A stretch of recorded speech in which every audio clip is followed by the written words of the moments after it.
बागेश्वर धाम में ऐतिहासिक आयोजन। मुख्यमंत्री विष्णुदेव साय आयोजन में शामिल हुए। 251 निर्धन कन्याओं का विवाह बागेश्वर धाम द्वारा संपन्न हुआ।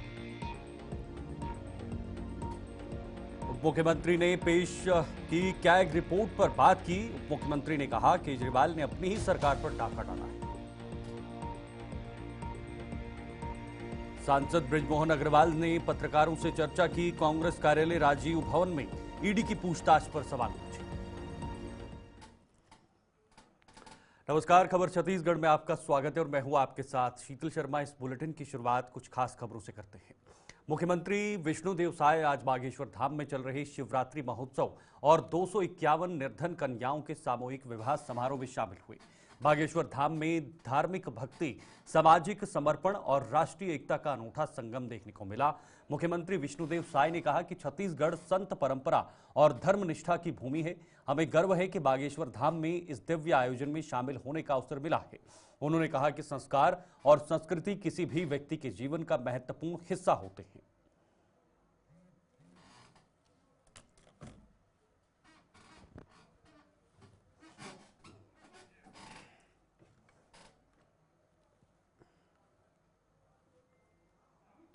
अरविंद केजरीवाल के घोटालों को उजागर करती कैग रिपोर्ट दिल्ली विधानसभा में पेश हुई थी। इस पर उप मुख्यमंत्री अरुण साव का बयान सामने आया है।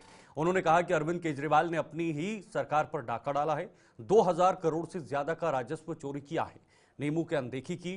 कैग रिपोर्ट बता रही है कि कुछ चुनिंदा व्यक्तियों को 70% काम दे दिया।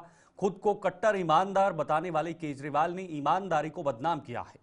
बीजेपी ने वादा किया था कैग रिपोर्ट दिल्ली विधानसभा में पेश करेंगे, उसे पूरा कर दिया गया है। भारतीय जनता पार्टी ने बहुत स्पष्ट रूप से कहा था कि हमारी सरकार बनेगी और कैग की रिपोर्ट हम विधानसभा में प्रस्तुत करेंगे। और आज दिल्ली विधानसभा में कैग की रिपोर्ट प्रस्तुत की गई और रिपोर्ट में स्पष्ट रूप से यह खुलासा होता है कि कैसे 2000 करोड़ रुपए से अधिक की राजस्व की हानि दिल्ली सरकार को अरविंद केजरीवाल की सरकार ने पहुंचाई। नियमों का उल्लंघन किया, कैबिनेट में ले गए नहीं और कैसे कुछ लाइसेंसी को लाभ पहुंचाने के लिए 70% काम 3 लोगों को दिया, 30% काम में बाकी लोग। शराब दुकानें आवासीय क्षेत्रों में खोली। कुल मिला के बहुत बड़ा शराब घोटाला अरविंद केजरीवाल की सरकार ने किया है। यह कैग की रिपोर्ट से स्पष्ट होता है। कट्टर ईमानदार कहने वाले अपने आप को जिस प्रकार से सारी नियम प्रक्रिया को ताक में रखकर दिल्ली सरकार को 2000 करोड़ रुपए से अधिक का राजस्व का नुकसान पहुंचाया, ये ऐसी सरकार है जिसने अपने ही खजाने पर डाका डालने का काम किया। और दूध का दूध, पानी का पानी कैग रिपोर्ट दिल्ली के विधानसभा में प्रस्तुत होने से हो गया है। प्रदेश के डिप्टी सीएम अरुण साव ने एक बार फिर कांग्रेस पर निशाना साधा है। उन्होंने कहा कि कांग्रेस की अव्यवस्था, अराजकता के कारण प्रदेश कर्ज से लदा हुआ है। कांग्रेसियों ने शराब घोटाला किया है, ये जग जाहिर है। साथ ही कहा कि सरकार किसानों के हित को ध्यान में रखकर काम कर रही है।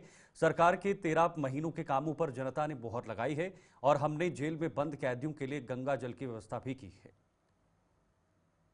देखिए, कल जब तीसरा अनुपूरक बजट आया तो वित्त मंत्री ओपी चौधरी जी ने विस्तार से तथ्यों को बताया कि किस प्रकार से कांग्रेस की सरकार में जो गड्ढे हुए थे, वित्तीय अव्यवस्था थी, उसको दूर करने के लिए सरकार को प्रयत्न करने पड़ रहे हैं। चाहे विद्युत मंडल के पैसे की बात हो, चाहे अधिक ब्याज दर पर कर्ज लेने की बात हो, ये सब अव्यवस्थाएं कांग्रेस की सरकार में हुई है। अव्यवस्था, अराजकता, और इसके कारण से कर्ज में लाद कर वो गए हैं। अलग मत के पैसे अलग स्थानों पर खर्चा किया, वो व्यवस्था करनी पड़ रही है सरकार को। तो ये भी जो आपने तथ्य बताया, ये भी उसी का हिस्सा है। देखिए, ईडी की कार्रवाई शराब घोटाले को लेकर जांच चल रही है और लगातार जो जांच की प्रगति है वो हम सबके सामने आती जा रही है। ईडी ने जांच के दौरान कई लोगों को गिरफ्तार किया है और पूछताछ में जो तथ्य, जो साक्ष्य ईडी को मिल रहे हैं, उसके आधार पर जांच की कार्यवाही को ईडी लगातार आगे बढ़ा रही है। अब जांच में तथ्य पाए होंगे ईडी ने, उसके आधार पर ईडी की अपनी कार्यवाही है। पर कांग्रेस पार्टी अनावश्यक इस पर राजनीति कर रही है। किसी जांच एजेंसी को जांच करने से कैसे आप रोक सकते हैं? यदि उनके पास तथ्य है, साक्ष्य है, आधार है, तो जांच पर भी इन्हें आपत्ति हो रही है। ये दुर्भाग्यजनक है और न जाने क्या क्या बातें वो कह रहे हैं। स्वतंत्र जांच एजेंसी है और अपने तथ्यों के आधार पर, साक्ष्य के आधार पर जांच कर रही है और अब तक ईडी ने जिनकी गिरफ्तारी की है वो किसी को न्यायालय से जमानत भी नहीं मिली है। इसका मतलब अब तक जो ईडी ने कार्यवाही की है तथ्यों पर, साक्ष्यों के आधार पर की है।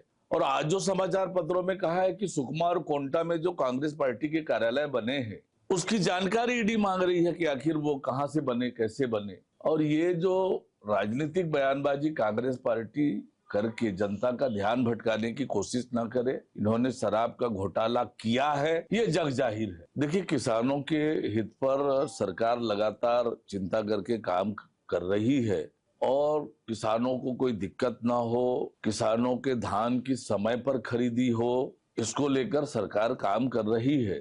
और उसमें सही है कि सरकार का एक बड़ा बजट लगता है, पर किसानों के हित में सरकार ने ये काम किया है। कांग्रेस ने जो कुछ किया था, चाहे नगरीय निकाय में अप्रत्यक्ष प्रणाली से चुनाव करके, चाहे सत्ता का दुरुपयोग उन्होंने किया था, आज नगरीय निकाय और पंचायत के चुनाव के परिणाम आए हैं। वो इस आगे बढ़ेंगे। रायपुर सांसद बृजमोहन अग्रवाल देर शाम दिल्ली से राजधानी रायपुर लौट आए हैं। एयरपोर्ट में पत्रकारों से चर्चा के दौरान कांग्रेस कार्यालय राजीव भवन में ईडी की पूछताछ पर पूछे गए सवाल पर बृजमोहन अग्रवाल ने निशाना साधा। बृजमोहन अग्रवाल ने कांग्रेस पर जनता के पैसों को लूटने का आरोप लगाया है। सांसद बृजमोहन अग्रवाल ने कहा, कांग्रेस के लोगों ने जनता के पैसों को पानी की तरह उड़ाया है, उसकी जांच चल रही है। जहां जहां जांच की जरूरत होगी वहां वहां वो जाएंगे। जांच से डरने की बात क्यों हुई? छत्तीसगढ़ में धर्मांतरण के कारण कानून व्यवस्था लगातार खराब हो रही है। बस्तर में शव दफनाने हाईकोर्ट और सुप्रीम कोर्ट को दखल देना पड़ रहा है। बीफ बेचे जा रहे हैं, इसलिए पशु क्रूरता अधिनियम और धर्मा स्वतंत्र विधेयक कानून को कड़ा बनाने में सीएम और राज्यपाल को पत्र लिखा है। उन्होंने सत्ता में रहकर जिस प्रकार से सत्ता का दुरुपयोग किया है, जनता के पैसों को पानी की तरह उड़ाया है और बहाया है और उसकी जांच चल रही है। तो जांच के तहत जो भी संस्थाओं को, जांच एजेंसियों को जहां जहां जांच करने की जरूरत पड़ेगी वहां वहां वो जाएंगे। उससे उनको डरने और घबराने की जरूरत क्यों?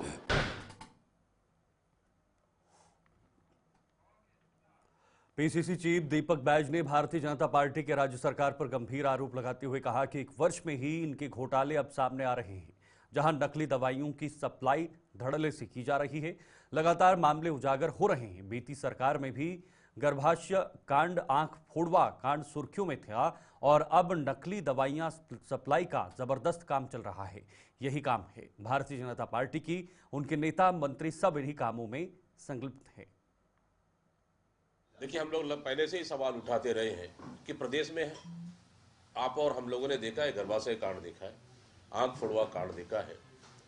जब जब भारतीय जनता पार्टी की सरकार आती है, नकली दवाई और नकली सप्लाई दवाइयों का आखिर कारोबार इतना बढ़ क्यों जाता है? उसी का नतीजा दंतेवाड़ा में देखेंगे आप। फिर आंख फोड़वा कांड की शुरुआत हुई। कहीं न कहीं ये बड़ी मिली भगत है।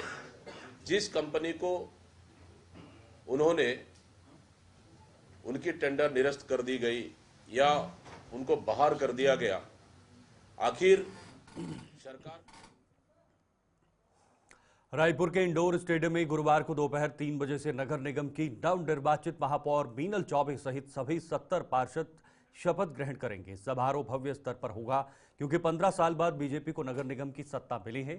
बूढ़ा तालाब के पास सरदार बलवीर सिंह जुनेजा इंडोर स्टेडियम में आयोजित शपथ ग्रहण समारोह में मुख्य अतिथि मुख्यमंत्री विष्णुदेव साय होंगे और अध्यक्षता विधानसभा अध्यक्ष डॉक्टर रमन सिंह करेंगे।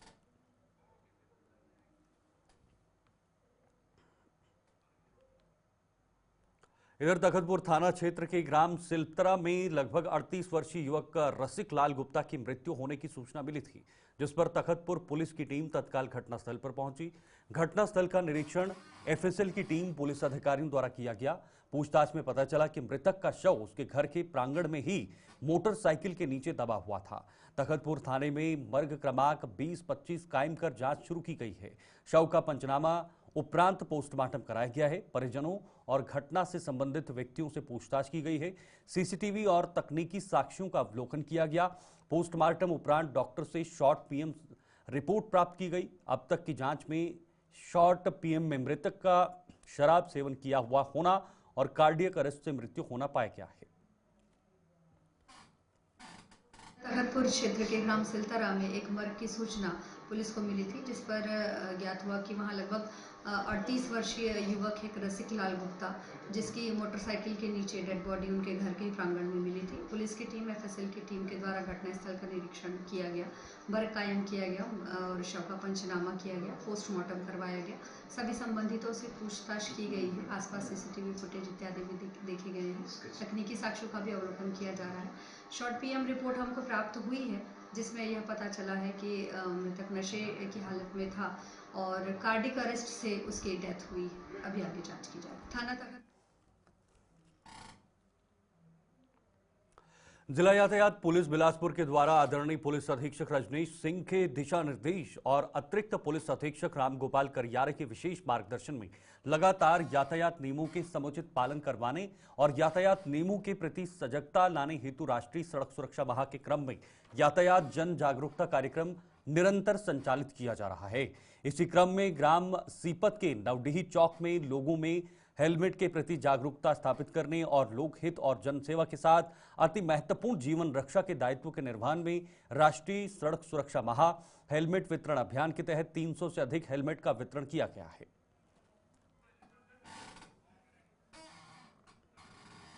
खबर छत्तीसगढ़ में फिलहाल इतना ही। वक्त एक ब्रेक का है। ब्रेक के तुरंत बाद लौटते हैं।